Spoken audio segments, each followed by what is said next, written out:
विषम परिस्थिति में फंसे हुए हो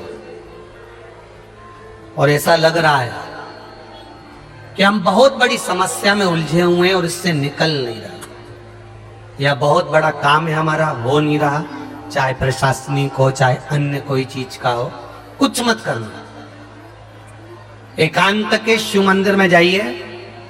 अगर एकांत का शिव मंदिर भी नहीं मिले तो एकांत में कहीं छोटा सा मिट्टी का शिवलिंग का निर्माण करिए, पार्थिव शिवलिंग का निर्माण करिए,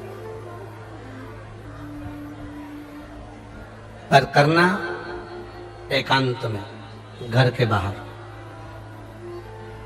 किसी एकांत में शिवलिंग का निर्माण कर लो।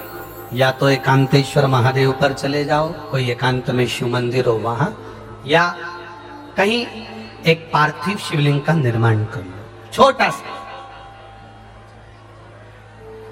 एक बेलपत्र, बहुत ध्यान से सुनना, एकांतेश्वर महादेव का ये वृतांत। जब किसी विषम परिस्थिति में उलझे हुए हो, बहुत बड़ी समस्या सामने आकर खड़ी हो गई है, सबके हाथ जोड़ लिए, सबसे निवेदन कर लिया कि हमारा ये काम कर दो, नहीं हो रहा, सब दूर से मेहनत कर ली है, परिश्रम कर लिया है, परिश्रम तब भी जारी रखना। एक बेलपत्र, एक चावल का दाना, एक सफेद पुष्प, एक शमी का पत्ता, एक छोटी सी दुर्वा। दुर्वा जानते हो सब लोग, जो जमीन पे दूब लगी होती है, दुर्वा, दूब, दुर्वा, एक दुर्वा। वो दुर्वा में बस, दुर्वा में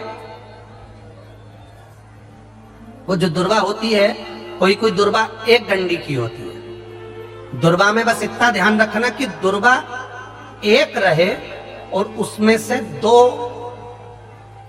पत्तियां निकली हुई हो। देखिए ना आप लोगों ने, पहले बोलो, जम के बोलो, देखा है ना? दुर्वा एक हो और दो पत्ती की हो, एक ही कहलाएगी। दो पत्ती निकली हुई दुर्वा, एक श्वेत पुष्प, शमी का पत्ता, बेलपत्र, चावल का एक दाना।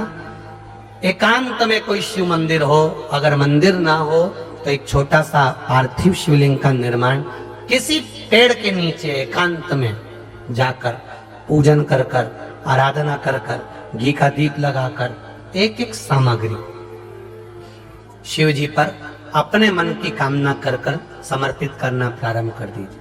शुरुआत दुर्वा से करना। दुर्वा के बाद में श्वेत पुष्प,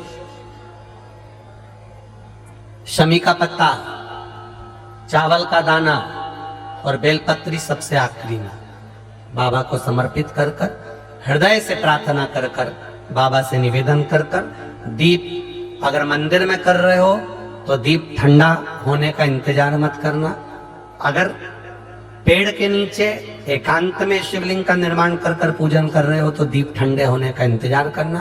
दीप ठंडा हो जाए तब भगवान शिव को ले जाकर विसर्जन करना। जो एक बेलपत्री है बस उसको घर लेकर आना, बाकी का सब विसर्जन कर कर आना। मेरा एकांतेश्वर महादेव उस कार्य में सफलता प्रदान कर देगा। एकांतेश्वर महादेव की आराधना। तुम रुका जी कह रहे माता पार्वती से, पार्वती आप शिव जी की आराधना करो, मना नहीं, पर शंकर की आराधना में कीर्ति को, वैभव को पीछे छोड़ दो। एकांत में बैठा हुआ महादेव, एकांतेश्वर महादेव की मूलता ये कहती है, महत्वता ये कहती है कि आप अपने अहंकार से दूर हो जाओ। अहम से दूर होकर मेरे करीब में आओगे तो तुम्हें खाली नहीं रखूंगा।